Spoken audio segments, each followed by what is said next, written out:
Well, let's cross now to New York. We can speak to Bill Keller there. He's the executive editor at the New York Times. And also in New York, Carne Ross, who was the UK's Iraq expert at the UN Security Council from 1998 to mid-2002. Gentlemen, thank you very much indeed for joining me.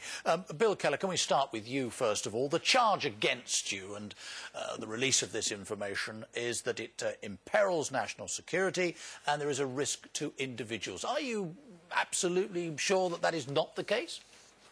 Well, first of all, the charge that the administration has made is directed at WikiLeaks. They've very carefully refrained from criticizing the press for the way we've handled this material. And I think the way we've handled it has been quite responsible. We've written articles based on our knowledge of what's in the cables.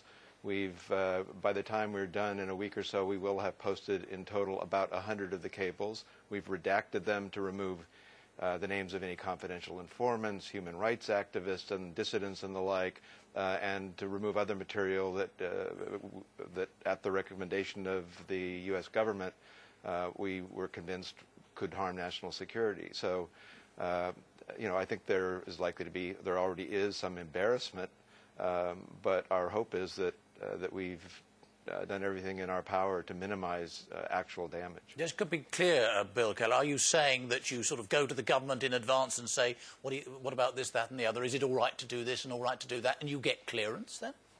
We took all of the cables, we are serially taking all of the cables that we intend to post on our website to the administration, asking for their advice. We haven't agreed with everything that they've suggested to us, but some of the recommendations we have agreed to. They've convinced us that redacting certain information would be wise. Carne Ross, what do you make of it as absolutely a quintessential diplomat who might even have been named, for all I know, in some of this stuff? What do you make of it all? Well, one thing that Bill Keller's just said makes me think one shouldn't go to the New York Times for these telegrams. One should go straight to the WikiLeaks site. I find it extraordinary that the New York Times is clearing these, what it says about this with the US government. But that says a lot about the politics here, where left and right have lined up to attack WikiLeaks. Some have called it a terrorist organisation. This is an extraordinary event. I mean, this will have huge implications for the practice of diplomacy, for US diplomacy in particular, but also for the government's reference in these telegrams. I don't think anybody, Bill Keller, New York Times, WikiLeaks, or the US State Department can say what those effects will be. There will be many, many, many effects, some good, some bad. Nobody can really say which it will be. But I think this whole story underlines the need for much greater transparency in the business of diplomacy. People have not been told the truth about what's been going on by our governments. We need to know more. So, Carne Ross, are you saying you approve of this sort of thing or not? I don't approve or disapprove. I mean, it's happened. I'm fascinated by some of the telegrams, by the data that's in it, but I also think that this has been done in a very clumsy and potentially dangerous way. And I don't think anybody can necessarily say one way or the other whether it's going to be dangerous or not dangerous. I don't think it's proven that this is dangerous to US troops, for instance, and I haven't seen that case made very clearly. What I think this means is that we need to look at our own mechanisms of democratic accountability in foreign policy, which need to be much, much better.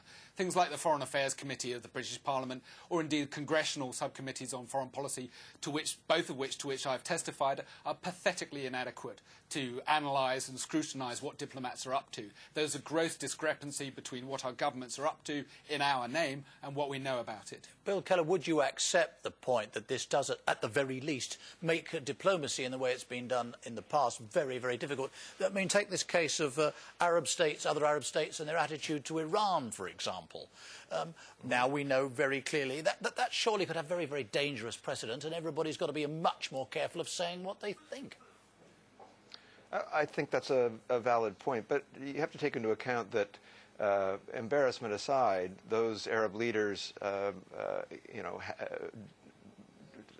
developed their relationship with the United States based on their self-interest. They want our aid, they want our trade, they want our alliance against common enemies, and I think it's easy to exaggerate the extent to which they're going to stop cooperating with us because they're embarrassed that the United States didn't do a good job of keeping their conversations private. And Carne Ross, one other thing, the suggestion that Hillary Clinton, the Secretary of State, told her people at the UN, go and try and find out as much as you can about people's, I don't know, their credit cards and everything else. Does that surprise you, or are we all naive if we think that doesn't go on?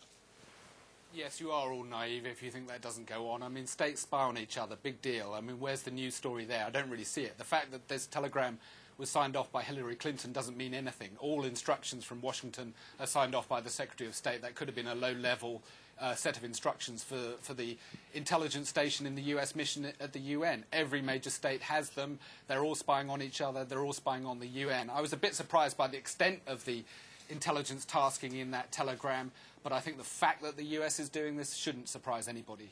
Carne Ross and Bill Keller from the New York Times, thank you both very much indeed.